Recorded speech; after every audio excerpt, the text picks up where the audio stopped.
त्रिदलं त्रिगुणाकारं त्रिनेत्रं च त्रियायुधं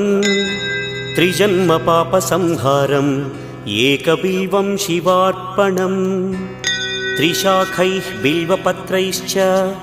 अच्छिद्रैः कोमलैः शुभैः तव पूजां करिष्यामि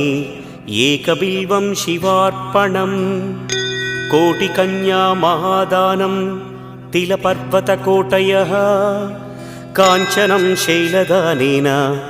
एकबिल्वं शिवार्पणम् काशीक्षेत्रनिवासं च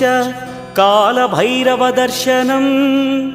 प्रयागे माधवं दृष्ट्वा एकबिल्वं शिवार्पणम् इन्दुवारे व्रतं स्थित्वा